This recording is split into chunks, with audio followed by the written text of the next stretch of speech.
नमस्कार विद्यार्थी मित्रांनो, मी पवन पाटील अनअकॅडमीच्या लेट्स क्रॅक महाराष्ट्र एक्झाम या यूट्यूब चॅनलमध्ये तुमच्या सर्वांचं स्वागत करतोय। बघा, दिवाळीमध्ये सगळेजण व्यस्त असाल तरीही म्हणताल की मास्तर अजून पण काय दिवाळीत तरी थोडं थांबले असते, पण बघा तुम्हाला आठवण करून देण्याची आणि अभ्यासाची महत्त्वाचे परीक्षेसाठी महत्त्वाच्या गोष्टी, पण नेमकं अभ्यास म्हणजे काही गणित वगैरे आज आपण नाही बघणार आहे। तर आपण एक वेगळी सिरीज सुरू केली होती, काय मी माझा अभ्यास आणि माझी परीक्षा। मी माझा अभ्यास आणि माझी परीक्षा म्हणजे मी जो काही अभ्यास केलेला आहे आणि माझी जी काही परीक्षा आहे त्यामध्ये जो काही आपल्याला ब्रिज बांधायचं आहे, ओके, तर त्या ब्रिज बद्दल आपण बोलत आहोत। तर एक महत्त्वाची गोष्ट, माझा अभ्यास आणि सराव पेपर। मागच्या व्हिडिओमध्ये असंच आपण इंट्रोडक्शन बघितलं, तर या व्हिडिओमध्ये आपण बघणार आहोत माझा अभ्यास आणि सराव पेपर। तर या विषयाकडे जाण्याच्या आधी बघा आजचं मेन प्रश्न काय असतो, सराव प्रश्नपत्रिका सोडवणं। आणि तो कधी सोडवणार असतो आपण, जेव्हा आपला पूर्ण अभ्यास होणार आहे। प्रश्नपत्रिका कधी सोडवणार आहोत, जेव्हा आपला पूर्ण अभ्यास होणार आहे तेव्हा सोडवणार आहोत। पण तसा दिवस फार कमी जणांच्या आयुष्यात येतो की पूर्ण अभ्यास झाल्यानंतर तो प्रश्नपत्रिका सोडवतो। तर याच्याबद्दल डिस्कस करणार आहोत। आणि मग त्याआधी बघा, crack MPSC with India's largest learning platform, महाराष्ट्रातली भारतातली कुठलीही स्पर्धा परीक्षा असू द्या ती तुम्ही अनअकॅडमीच्या प्लॅटफॉर्म सोबत नक्कीच क्रॅक करू शकता। त्यानंतर अनअकॅडमीचे जे काही प्लॅटफॉर्म आहेत दोन प्रकारचे असतात, काही फ्री आहेत। फ्री मध्ये काय काय येतं, हो, फ्री मध्ये येतं तुमचं यूट्यूब चॅनल म्हणजेच आपलं let's crack Maharashtra exam YouTube channel असेल, ओके, यूट्यूब चॅनल असेल। त्याच्यानंतर स्पेशल क्लास असेल। यूट्यूब चॅनल आणि स्पेशल क्लास फ्री मध्ये असतात। हे पण क्वालिटी मटेरियल, क्वालिटी कंटेंटच तुम्हाला देत असतात, पण यामध्ये थोडंसं लिमिटेड दिलेलं असतं। तुम्हाला जर अनलिमिटेड हवं असेल, तुम्हाला जर लवकर तुमच्या ध्येयापर्यंत पोहोचायचं असेल, तर त्यासाठी मग प्लसचा प्लॅटफॉर्म अनअकॅडमीनं तुमच्यासाठी ठेवलेला आहे। यामध्ये कंप्लीट सिलेबस जो काय आहे तो पूर्ण केला जातो। Unlimited practice test, unlimited PDF, regular doubt clearing sessions म्हणजे तुमच्या शंकांचं निरसन, तुम्हाला जे काही अडचणी येतात त्यांचं निरसन या सत्रांमध्ये केलं जातं आणि तसे अनलिमिटेड सेशन्स असतात। तर हा प्लस घेण्याचा फायदा आहे। आणि थोडंसं डिटेलमध्ये बघायचं म्हणजे तुम्हाला लाईव्ह शिकता येतं, सर्व कोर्सेसला अनलिमिटेड ॲक्सेस असतो। भारतातले टॉप एज्युकेटर्स तुम्हाला अनअकॅडमीच्या प्लॅटफॉर्मवरती भेटतील। अनअकॅडमी हे असं प्लॅटफॉर्म आहे की ज्यावरती तुम्हाला महाराष्ट्रातले भारतातले सर्व टॉप एज्युकेटर्स भेटणार आहेत। त्याच्यानंतर संपूर्ण अभ्यासक्रम पूर्ण केला जातो। परीक्षेची परिपूर्ण तयारी असेल, नियमित शंका निरसन, लाईव्ह टेस्ट सिरीज, PDF फॉर्ममध्ये मटेरियल, आन्सर रायटिंग आणि मार्गदर्शन। ही जी गोष्ट आहे ना मित्रांनो, तेवढी महत्त्वाची नाही वाटत तुम्हाला, पण ही सगळ्यात जास्त महत्त्वाची आहे। तुम्ही जर चुकीच्या रस्त्यावरती वेगामध्ये धावत असाल तर त्याला काहीही उपयोग नाही। त्याच्यामुळं मार्गदर्शन, नेमकं काय करायचं, नेमकं कसं करायचं हे फार महत्त्वाचं असतं। त्याच्यानंतर बघा, आपण आपल्या म्हणजे एक्झामकडं काय म्हणतात, आपल्या जो काही आजचा टॉपिक आहे त्या टॉपिककडे येऊयात। त्याआधी आपण जे काही बघणार होतो तर ते काय बघणार होतो बघा, जे की आपलं परीक्षेच्या आधी तुम्हाला प्रश्न पडतो की माझा पूर्ण अभ्यास झाल्यानंतर मग मी पेपर सोडवेन। पण असं आतापर्यंत ज्यांनी कोणी परीक्षा दिलेली आहे त्यांना विचारून बघा की माझा पूर्ण अभ्यास झाल्यानंतर मी प्रश्नपत्रिका सोडवेन असं म्हटल्यानंतर त्यांनी प्रश्नपत्रिका सोडवल्यात का? आजच्या लेक्चरचं विशेष हेच असणार आहे, तुम्हाला हे सांगायचं आहे। तुम्हालाही वाटतंय, तुम्हालाही माहिती आहे की सराव प्रश्नपत्रिका मागच्या वर्षीच्या प्रश्नपत्रिका सोडवल्या पाहिजेत, पण आपण ते करतोत का? क्वेश्चन मार्क आहे, आपण ते करतोत का? वाटतंय आपल्याला सोडवावं म्हणून, पण ते होत नाही मास्तर, कसं सांगायचं हा मोठा प्रश्न आपल्या समोर असतो। ठीक आहे, तर सगळ्यात मोठा प्रश्न जेव्हा मी बऱ्याच विद्यार्थ्यांशी बोलत असतो तेव्हा विद्यार्थी सांगत असतात की जेव्हा कधी माझा पूर्ण अभ्यास होईल तेव्हा मी प्रश्नपत्रिका सोडवेन। तर राजा, कधीही पूर्ण अभ्यास होत नाही। त्याच्यामुळं पूर्ण अभ्यास होण्याची वाट न बघता लवकरात लवकर प्रश्नपत्रिका सोडवायला सुरुवात करा। आता त्याच्यानंतर बघा, ओके, त्याच्यानंतर परीक्षेतील प्रश्न, परीक्षेमध्ये जे काही तुम्हाला प्रश्न येतात ना मित्रांनो, त्याचे 4 प्रकार पडतात। पहिला प्रकार असा असतो की तुम्हाला प्रश्न वाचून उत्तर येतंय, प्रश्न वाचल्यानंतर उत्तर येतं एक। त्याच्यानंतर दुसरा प्रकार म्हणजे एक असा असतो की तुम्ही प्रश्न वाचल्यानंतर तुम्हाला वाटतं मी कधीतरी वाचलंय म्हणून, पण त्याचं उत्तर सुचत नाही, तेव्हा तुम्हाला ऑप्शन बघावी लागतात. मग ऑप्शन बघितल्यानंतर तुम्हाला तो प्रश्न सुटतो. प्रश्न वाचल्या वाचल्या उत्तर येणारी फक्त एक 10 ते 15% प्रश्न असतात आपल्या स्पर्धा परीक्षेमध्ये. कंबाईन आणि राज्यसेवेबद्दल बोलतोय. 10 ते 15% प्रश्न असे असतात की प्रश्न वाचल्या वाचल्या लगेच 100% उत्तर देऊ शकतो माणूस. ऑप्शन पण बघायची गरज नाही जेव्हा चांगला अभ्यास होतो. मग त्याच्यानंतर दुसऱ्या प्रकारचे प्रश्न असतात की प्रश्न वाचल्यानंतर ऑप्शन बघावे लागतात. अशी 10 ते 15% प्रश्न असतात. ओके, म्हणजे इन अँड ॲव्हरेज असं बघितलं तर 30% प्रश्न इथं संपले तुमच्या. 30% पेपर असा असतो की जो तुम्ही अभ्यास केलाय त्याच्यावरती कन्फर्म सोडवू शकतात आणि त्याच्या पुढं खरी परीक्षा तुमची सुरू होते. त्याच्या पुढं खरी परीक्षा सुरू होते की प्रश्न वाचल्यानंतर, ओके, तिसरा पार्ट काय, प्रश्न वाचल्यानंतर कन्फ्युजन असते. त्याच्यानंतर ऑप्शन पाहिले तरी कन्फ्युजन असतंय. बऱ्याच वेळेला तुमची सिच्युएशन कशी होते, 50-50 ची सिच्युएशन होते. 50% बरोबर वाटतंय, 50% चूक वाटतंय. मग अशा वेळेस काय करायचं, ज्या प्रश्नांचा अभ्यास आपण केलेला नाहीये, जेव्हा किंवा एखाद्या प्रश्नाला आपण पहिल्यांदा बघतोय, तर त्या प्रश्नाला नेमकं टॅकल कसं करायचं, मग हे कसं येतं, एखाद्या शिक्षकानं शिकवून तुम्हाला येणार नाहीये त्या मैदानामध्ये, तेव्हा तुम्हालाच तिथं लढायचंय. कारण बघा, तुम्ही क्रिकेट खेळायला उतरलात, ओके, प्रत्येक बॉल साधा येणार नाहीये, यॉर्कर येणारच आहे, एखादा बाउन्स येणारच आहे. मग तिथं तुम्ही कसं फेस करणार, त्यासाठी ट्रायल म्हणून आपण काय करतो, प्रश्नपत्रिका सोडवतो. आणि हा जो काही तुम्ही अभ्यास करता मित्रांनो, तो किती हो, फक्त 30% साठी झाला. जर तुम्ही पूर्ण अभ्यास करायच्या नादाला जर लागलात तर 30% झाला. म्हणजे तो अभ्यास केल्याशिवाय हे पुढचं येणार आहे का, नाही, तो अभ्यास तर तुम्हाला करावाच लागणार आहे. पण प्रश्न वाचल्यानंतर ही कन्फ्युजन आहे, ऑप्शन वाचल्यानंतर ही कन्फ्युजन आहे. अशा परिस्थितीमध्ये नेमकं कसं उत्तर काढायचं, ओके, इलिमिनेशन पद्धत म्हणून असते. म्हणजे 4 ऑप्शन दिले असतील, समजा तुम्ही कपडे घेण्यासाठी, एखादा शर्ट घेण्यासाठी दुकानामध्ये गेलात. आपण काय करतो, 5 शर्ट आधी तिथं चॉईस करतो, म्हणजे पूर्ण कपडे दाखवल्यानंतर मग त्या 5 पैकी आपल्याला एक निवडायचा असतो. मग जे नको आहेत ते आपण बाजूला काढतो. मग शेवटी 2 मधून, ओके, मग शेवटी काय करतो आपण, 2 मधून आपल्याला एक चॉईस करायचं असतं, जेव्हा असते 50-50 सिच्युएशन. मग आपण किती वेळेला 50-50 मधून निवडल्यानंतर, समजा ऑप्शन क्रमांक ए आहे, ऑप्शन क्रमांक बी आहे, मग यांच्यामधून निवडल्यानंतर किती वेळेला माझा प्रश्न बरोबर येतोय, किती वेळेला चुकतोय, ओके, हे जे काही आहे ते तुमचं जे काही प्रेडिक्शन आहे ते बरोबर येते का नाही, हे तुम्हाला कुठं समजेल, जेव्हा तुम्ही पेपर सोडवताल तेव्हाच तुम्हाला हे समजू शकेल 50-50 सिच्युएशन मध्ये नेमकं क्या किया जाए. ओके, टू डू और not to do, it is the main question. हा प्रश्न सोडवावा की नाही सोडवावा हा मोठा प्रश्न असतो.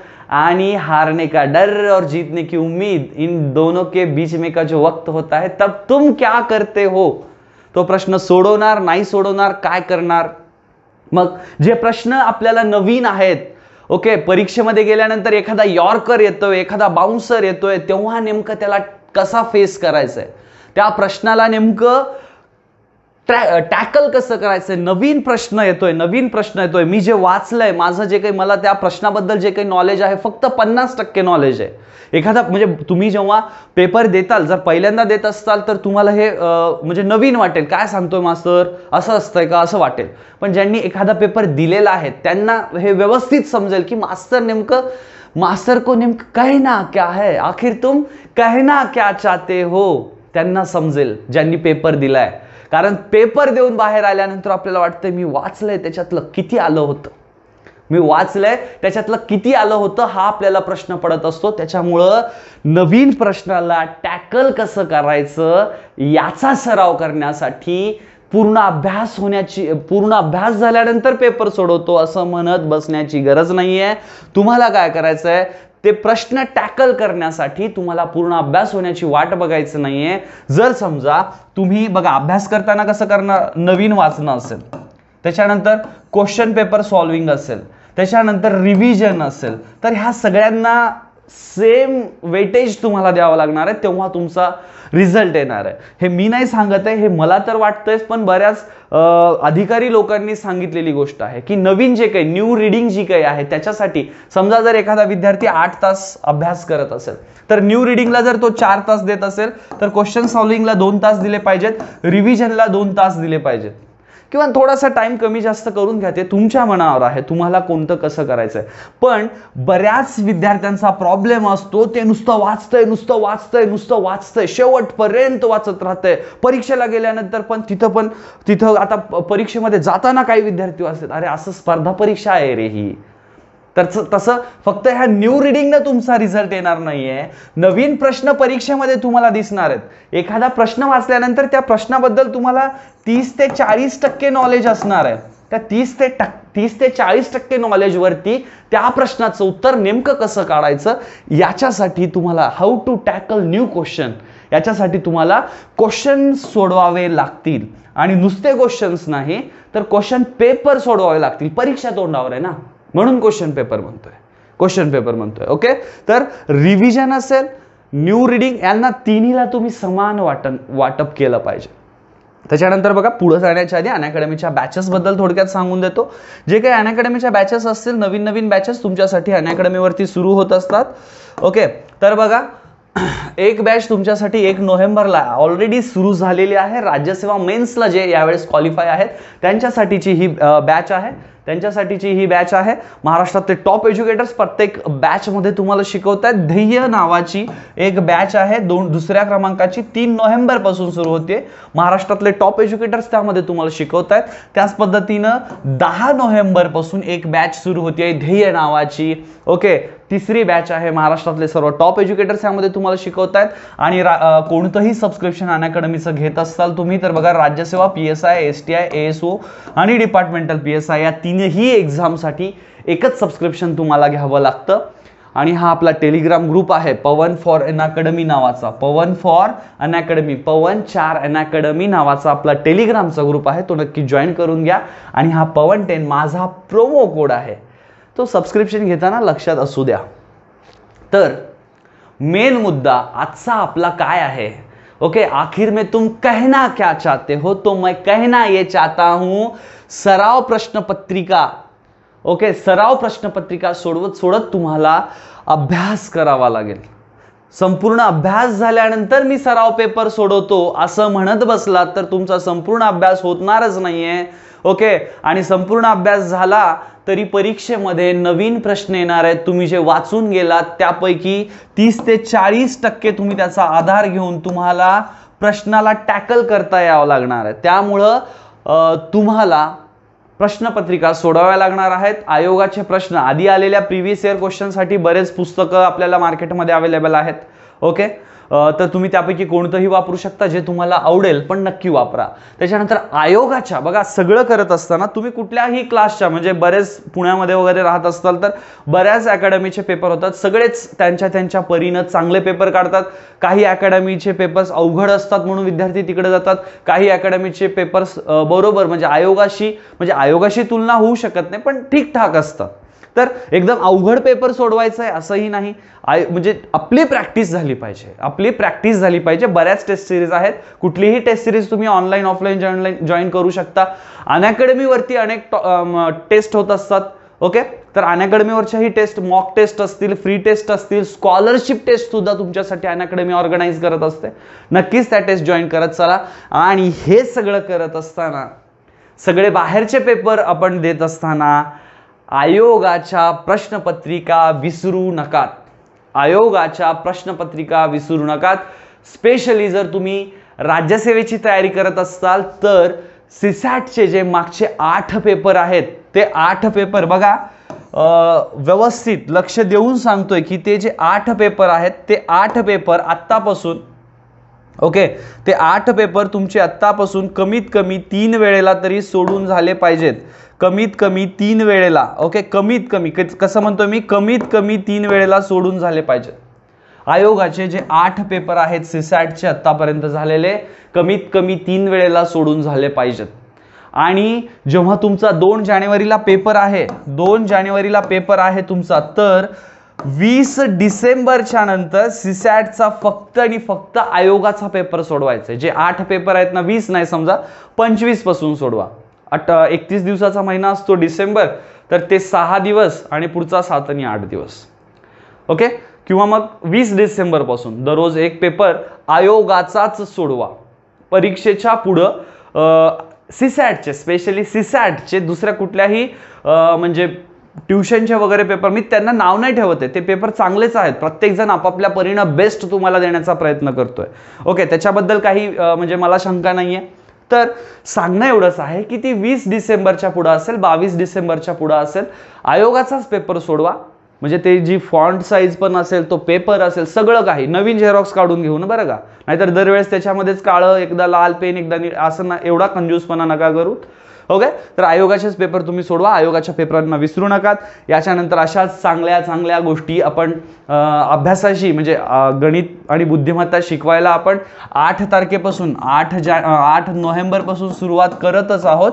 ओके, नवीन नवीन बॅचेस फ्रीमधल्या आपण यूट्यूबवरती असेल, स्पेशल क्लासवरती आपण लॉन्च करत आहोत. पण तरीही आपण या गोष्टींसाठीचं पण लेक्चर एखादं कंटिन्यू ठेवणार आहोत. तुम्हाला जे काही वाटतंय, तुम्हाला ज्या काही प्रश्न विचारायचे असतील, कमेंटमध्ये तुमची प्रश्न येऊ द्यात, तर नक्कीच आपण त्यावरती पण लेक्चर बनवूयात. तर बघा, अनअकॅडमीचं सबस्क्रिप्शन ज्यांना घ्यायचं आहे त्यांनी एक गोष्ट लक्षात ठेवायची आहे, किमती वाढत आहेत, तर लवकरात लवकर प्राइस हाईक होते, तर लवकरात लवकर सबस्क्रिप्शन घेऊन टाका.